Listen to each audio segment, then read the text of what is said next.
Good evening, everyone. This is Corey here with Zero Meter Chasers. I'm going to give you guys an update on our severe weather potential late Sunday night into early Monday morning. So before we get started, I just want to make sure all the audio is working properly.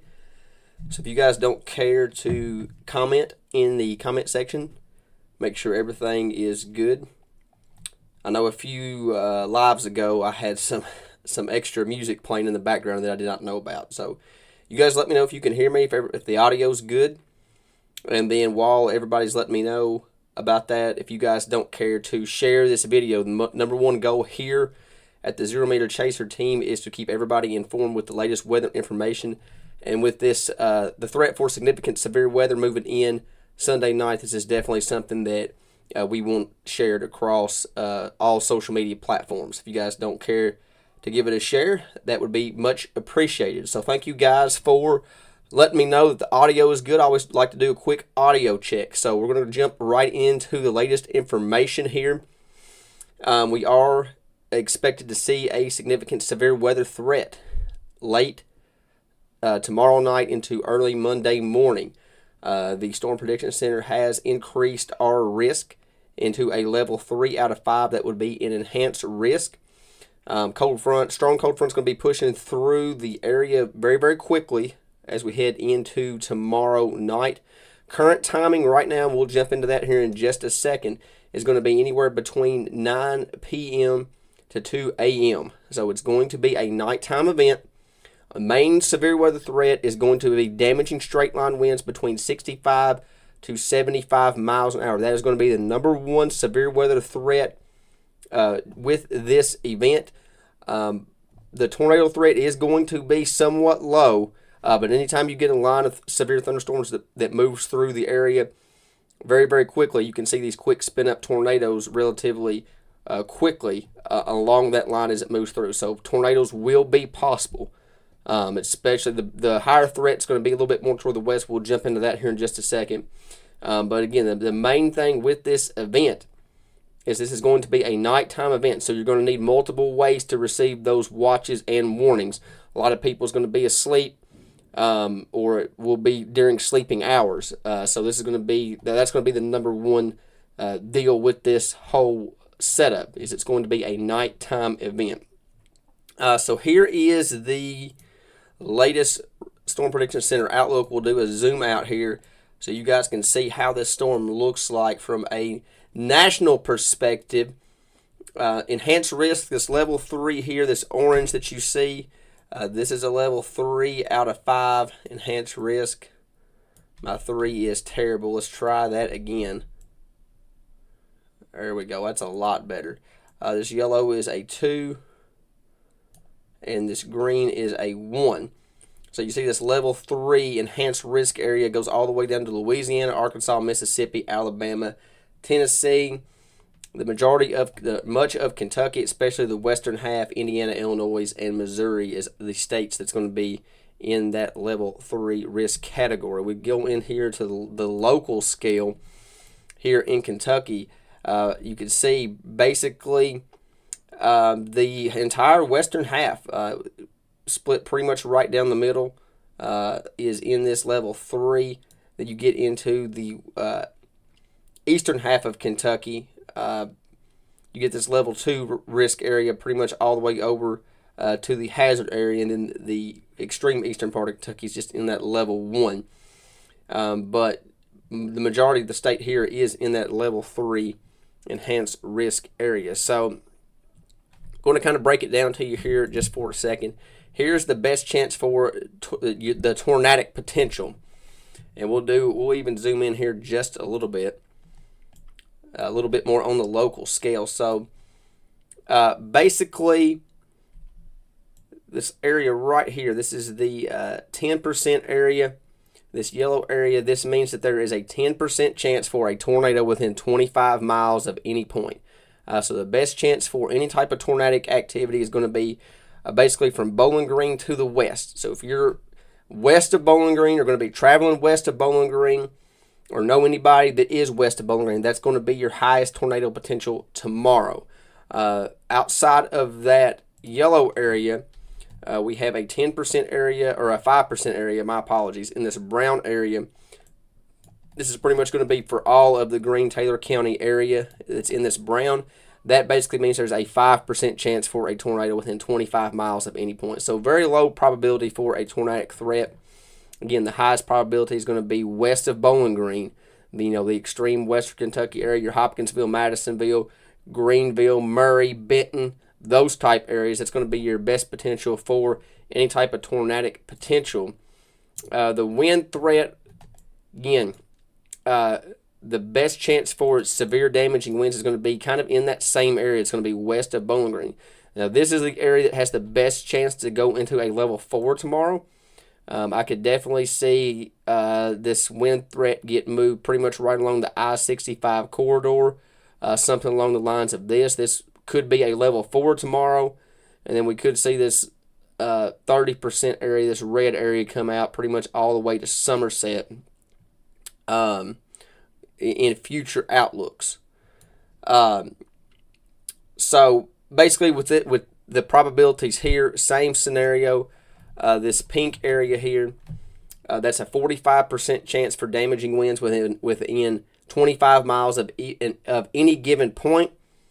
This red area here, 30% chance for damaging winds within 25 miles of any given point. And the yellow area is a 15% chance of damaging winds within 25 miles of any given point. Not really looking at a hail threat. Here's the hail. The best hail threat is going to be well to our south and west down into Arkansas, Mississippi, Louisiana. But again, here is the risk area, and there will probably be a level 4 moderate risk come out for at least some portions of Kentucky with the outlook that comes out just after midnight. Don't know how far west that will come, but definitely thinking right now, probably looking at that moderate risk being somewhere in, say, this vicinity right here. But we'll keep an eye on that, and we'll obviously keep you guys updated with all the latest information on the outlooks.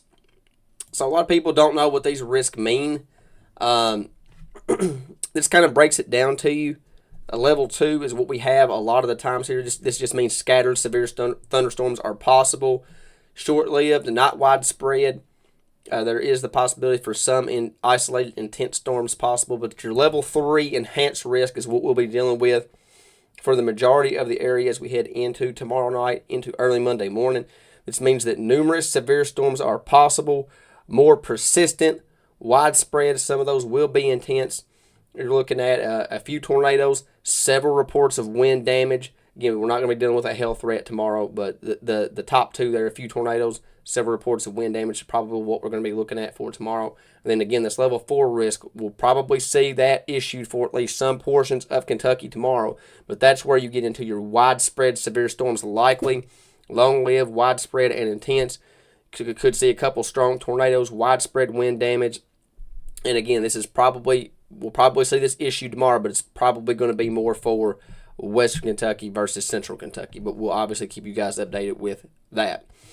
Outside of the severe weather threat, we're going to be dealing with a wind advisory tomorrow as well. Another wind advisory. I definitely feel like it's wind season here in Kentucky, but this wind advisory is going to go in effect around 10 o'clock in the morning Central Time, 11 o'clock Eastern. This is going to expire Monday morning, so a long duration wind advisory here. We're going to be looking at south winds between 15 to 25 miles an hour. These winds are going to be gusting up to 50. So lots of windy conditions expected throughout the day tomorrow. So if you have outdoor objects, you might want to go outside, bring those inside now, because the wind will definitely blow those loose objects around. Tree limbs could fall. I did see something over on Twitter earlier today where we had the ice storm back in January. A lot of these trees have some weakened branches. So if we get winds, jumping up to 50 miles an hour, then along with this damaging straight line winds coming through, some of these trees may fall a little bit quicker than normal. So those tree limbs could fall. Isolated power outages is possible. Again, these are non-thunderstorm winds. These are winds outside of our severe weather threat. So a couple safety tips. If you're outdoor items, use caution while driving, especially if you're in a high-profile vehicle. And just watch for branches and falling debris as you're out and about. So just use a little extra caution tomorrow with the winds moving in. So let's jump in here to the future cast. I want to give you guys kind of a breakdown of what to expect as far as what the radar is concerned. We're going to look at the HRRR model. Again, kind of want to just give you guys an idea of what the radar could look like. So as we move into tomorrow, nothing really going on throughout the day tomorrow. Should be a beautiful day. We start getting closer to about 5 o'clock Central Time. You look over to our west. You see this line of severe thunderstorms that has developed and is moving to the east. This moves through pretty quickly. The HRRR model is showing this line moving into West Kentucky around 7 o'clock Central, 8 o'clock Eastern tomorrow evening, right around the Paducah area. And again, it's going to be blasting to the east pretty quickly. We're approaching the Bowling Green I-65 corridor at 9 o'clock Central Time. 10 o'clock, it's right along the I-65 corridor around 10 p.m. And again, this line is going to have the capability of producing 65 to 75 mile-an-hour winds. This is where you're going to see your isolated tornado threat as well along this line. This pushes through the Greene-Taylor County area around 11 o'clock Central, 12 o'clock Eastern, and then over into Eastern Kentucky around midnight Central Time before eventually moving completely into West Kentucky. The NAM 3K model, again, this is just two different models, about the same scenario. Nothing ongoing tomorrow. We see this line moving into West Kentucky. It's approaching the Bowling Green area around 10 Central. Pretty much the same thing, right along the I-65 corridor around 11 o'clock Central Time, midnight Eastern. The Greene-Taylor County area around midnight Central, 1 o'clock Eastern, and before it eventually moves into Eastern Kentucky. So one thing I'll show you guys here on the HRRR model that I want to make sure that you guys are seeing this. But after this front moves through, those temperatures are really going to plummet. And once those temperatures start to plummet, guess what starts showing up on the radar? Snow. So yes, we are going to go from a severe weather threat, 65, 75 mile-an-hour winds, to snow showers on the backside of this front that moves through, or on the backside of this line of severe storms that plows through the area. So we're going to see snow showers develop on the backside, and those snow showers are going to continue throughout the day on Monday. And yes, we could see a dusting of snow on the backside of this system. I have another graphic for that here in just a second. So here's what we're looking for is timing again. This is from the National Weather Service. We're looking at Western Kentucky, anywhere in Western Kentucky, 9 p.m. to 11 p.m. The I-65 corridor, 10 p.m. to 1 a.m. This is in Eastern time here. So I-65 corridor, the majority of Central Kentucky, anywhere between 10 p.m. to 1 a.m. We're looking at areas, say, from Columbia over to Richmond. This would include Russell Springs, Liberty, Somerset, Frankfort, Lexington. You're looking at 12 a.m. to 3 a.m. Eastern time. And then over in Eastern Kentucky, we're looking at 2 a.m. to 5 a.m. Eastern time on Monday. It'd be your Jackson, Moorhead, Ashland, your London, Pikeville areas. So that is the timing for that. Then again, snow showers on Monday. Here's the graphic that I have on this. We're going to be looking at rapidly falling temperatures behind that cold front that's moving through. This is going to transition our rain to snow showers on Monday morning. A brief dusting of snow, of accumulating snow, will be possible. Again, with the ground temperatures being really warm, us seeing those temperatures very, very warm here over the last week, it's going to be hard to get any type of real accumulation. But with the snow coming down pretty hard and those temperatures falling, definitely could see a brief dusting of accumulating snow across portions of Central Kentucky. Those winds are going to continue Monday afternoon. Gusty winds up to 30 miles an hour will be possible. Probably not wind advisory criteria, but nonetheless, gusty winds continuing into Monday afternoon. Tuesday morning, again, we're going to continue with the wintry theme here. Lows are expected to drop into the mid to upper teens. Wind chills are going to drop into the lower single digits. Then Wednesday, we start to get back into a warming trend. Temperatures warming back into the 50s. So, going to have a little bit of a whiplash here coming back and forth between all these different seasons.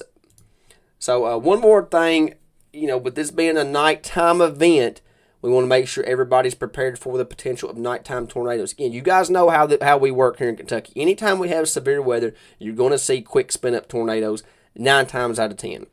With this being a nighttime event, we want to make sure everybody has a way to receive those warnings. So if you have a NOAA weather radio, make sure you test it. Make sure it's tuned to the station that covers your area. Make sure it's ready to rock.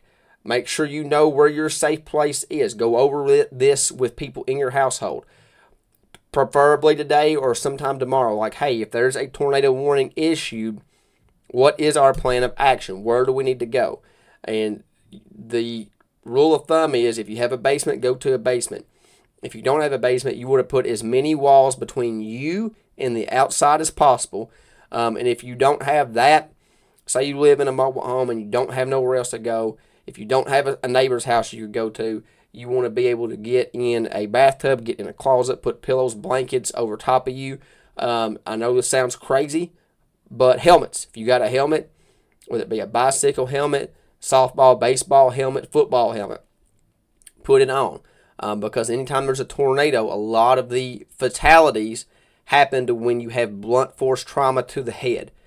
So anytime you can have a helmet on, I know it looks goofy, sounds stupid, but it's actually a really good idea. So if you have extra helmets around the house, probably not a bad idea to keep those around in case there's a tornado warning issued. Again, we're thinking worst case scenario here. If you're ever in a situation where your house is in the direct path of a tornado, these are potentially life-saving techniques. Okay, cell phone. Make sure your cell phones are charged and the wireless emergency alerts are enabled. A lot of people have those enabled already. A lot of people, when they go to bed, charge their phone. Just make sure it's on loud. That way, if a warning's issued, you get those alerts sent to your phone. The ones that really scare the bejeebies out of you, that make you jump out of bed. Those, make sure that everything's good to go on that. And then a flashlight and shoes. I know this also sounds dumb. Make sure you have shoes beside your bed. If again, we're thinking worst case scenario here. If your household's in the direct line of a tornado or there's debris close to your house, you don't want to be walking around outside in bare feet. You want to have those shoes. That way, if there is debris or anything like that, you're able to walk across that debris without hurting yourself. Flashlight, again, with the winds coming through, definitely could lose power. So you want to make sure you have a flashlight right beside your bed. That way you can, turn it on. You can walk around your house, see where you're going. A lot of people's phones have flashlights, so that would do there as well. So just a couple little tips with, severe weather season ramping up here. We're in March, mid-March. We still got April, May, and June here for severe weather season. Really, any month severe weather season here in Kentucky. But those are the peak months typically, March, April, May, and at least the first part of June for severe weather season here is kind of our peak threats. So with that being said, I'll go back to the overview. That's pretty much all I have for you guys. Again, this is going to be a pretty significant event here. This line moving through is going to have the capability of producing those winds between 65 to 75 miles an hour, and it's going to be able to produce those quick spin-up tornadoes. So it's going to be a big deal. It's going to be a big deal. So just make sure everybody's aware of this. Make sure your family knows. Make sure your friends know. Make sure everybody around you knows that this could be a potentially big deal. We want to make sure everybody's prepared and ready to rock for this severe weather threat tomorrow night into early Monday morning. So I'm going to answer some questions here. We're going to spend about 15 minutes answering questions. Again, not going to spend too long answering questions. I will be live tomorrow as well. We'll do another live tomorrow afternoon, give an update on everything, so that way everybody kind of knows what to expect. So let's see here. I'm going to scroll up just a little bit to see if there's any comments. Stephanie wants to know, is the church is going to be open for those of us in trailers? Yes. I'm sure that there will be several churches around that will be open tomorrow. So just kind of keep an outlook on Facebook. A lot of those churches will kind of post, hey, we're going to be opening our basement for a severe weather shelter, in preparation for severe weather tomorrow night. I'm sure there'll be several of those.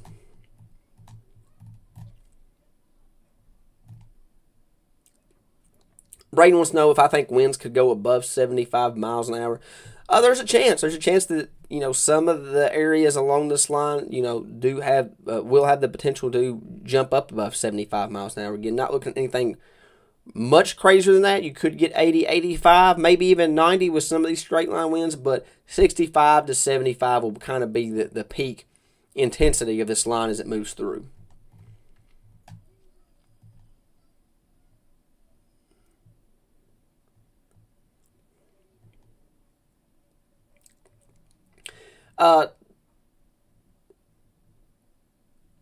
Tara, yes, there is a potential that once this line moves through or starts moving in closer to central Kentucky, we'll kind of go into the future cast here.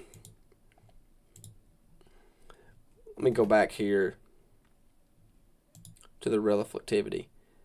Yeah, once this line moves, east of I-65, you kind of start to see it weaken just a little bit. So right here, and this is just kind of an example, you kind of see some pinks along this line here.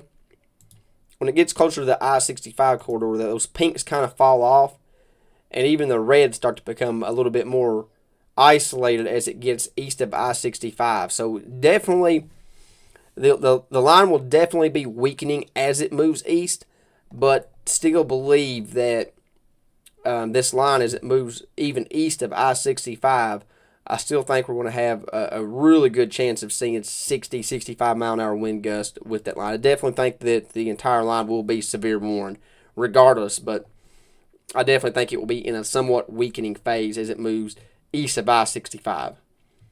And that's probably why, you see, if you look at the severe weather risk here, pull up the risk area.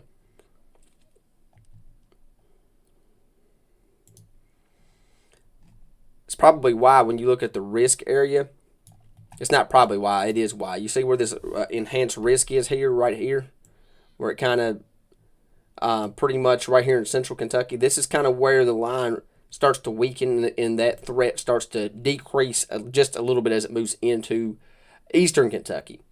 So again, that line will be in a weakening phase east of I-65, but I still think it's going to be packing a punch to where we're going to be dealing with severe weather.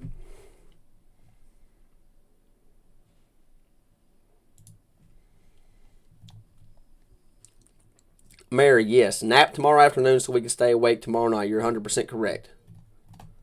100% correct.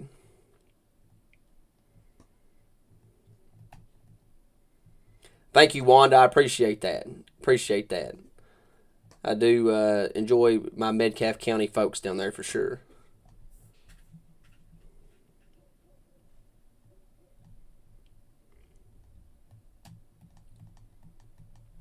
So again, timing here.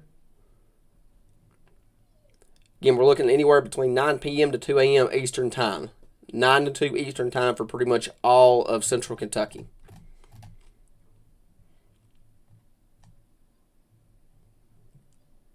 Anybody have any more questions? I'll stay live here just for a couple more minutes. If anybody's got any more questions, please feel free to throw them in the chat.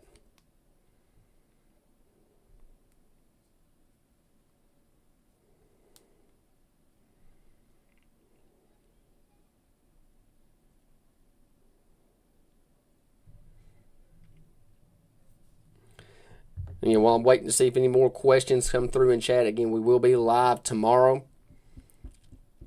I'll give you guys a more updated time as far as what time I'll be live tomorrow.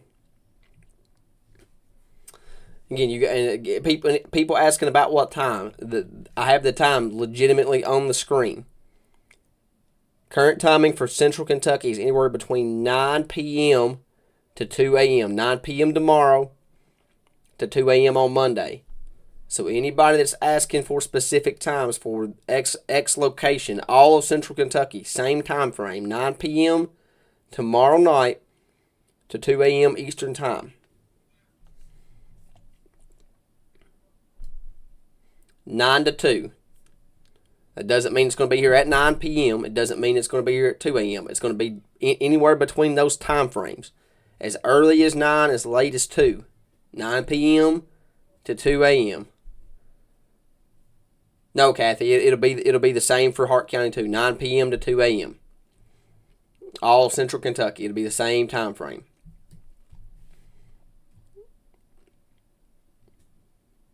Tanya, as far as tomorrow afternoon, here's that wind advisory.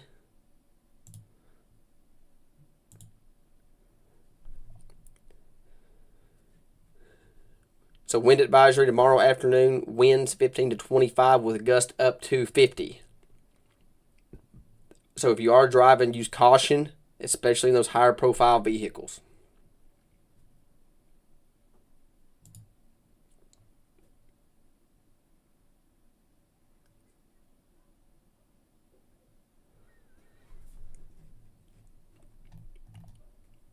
Again, I'm getting a lot of questions about what time. Come on, guys. 9 p.m. to 2 a.m. Everybody in Central Kentucky. Everybody. That's Casey County.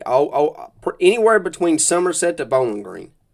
9 p.m. to 2 a.m. 9 p.m. to 2 a.m. Say it with me. 9 p.m.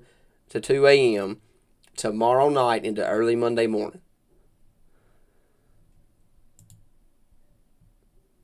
Does anybody have any more questions that does not include timing? Taylor, nighttime storms, no. The daytime storms are typically stronger because you have the sunlight. The sunlight out during the day provides energy for storms, so typically your storms during the day will be stronger than the ones at night.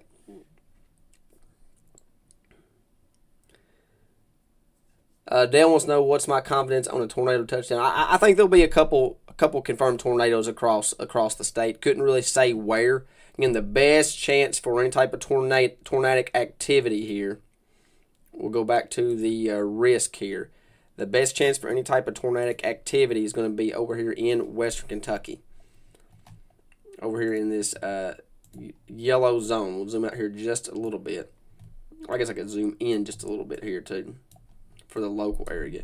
Yeah, the best chance for any type of tornadic activity is going to be from Nashville up to Bowling Green, up to Owensboro, over here in this yellow area, and that'll be points to the west. Points to the west. So your Murray, again, it's Western Kentucky cities here: Paducah, Benton, Murray, Hopkinsville, Madisonville, Greenville, Bowling Green, Franklin, Clarksville, Tennessee, Nashville, Tennessee.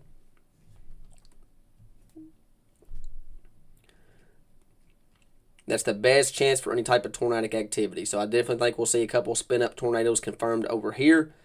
Probably see one or two confirmed here in the Central Kentucky area as well. But again, it's just hard to kind of pinpoint that down when you're dealing with a line of severe thunderstorms. So basically, when that line comes through, you'll see, we've seen it several times before. You'll see a quick spin-up tornado here or there along that line.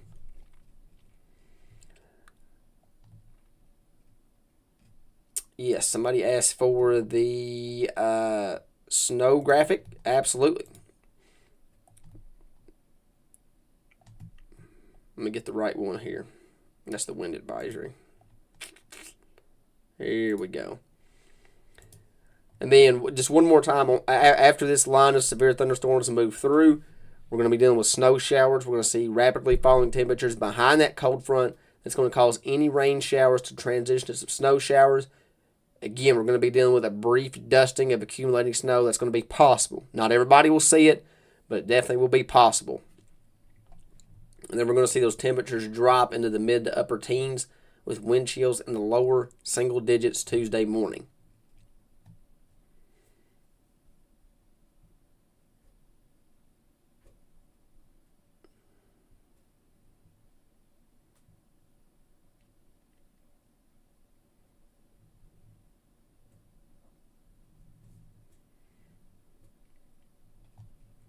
Do I have any more comments?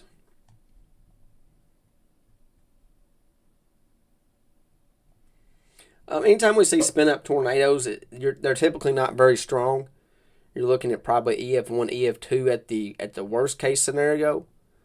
It's just harder to get stronger tornadoes in a line of severe thunderstorms that are the main threat's a quick spin up tornado on the tornadic side. The main threat would be your damaging winds, but the tornado threat, the secondary threat would be quick spin up tornadoes.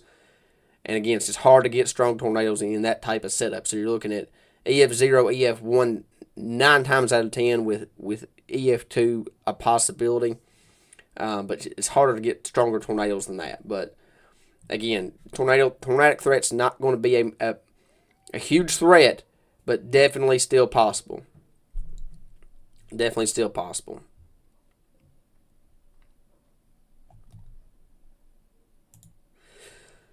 So one more time here, and then we'll end with this. So again, I appreciate everybody tuning in this evening, but severe weather threat tomorrow. We're looking at an enhanced risk level 3 of 5.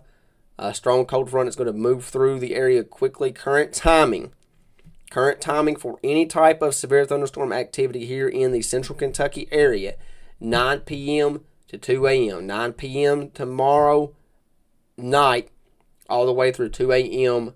Monday morning. This is going to be a line of strong to severe thunderstorms. The main threat is going to be damaging straight line winds between 65 to 75 miles an hour. Possible quick spin up tornadoes will be possible along this line as well. This is going to be a nighttime event, so make sure you have multiple ways to get watches and warnings. So that is the summary there. Appreciate you guys tuning in. Again, we'll do a live tomorrow afternoon, probably early afternoon, and probably do another live late afternoon.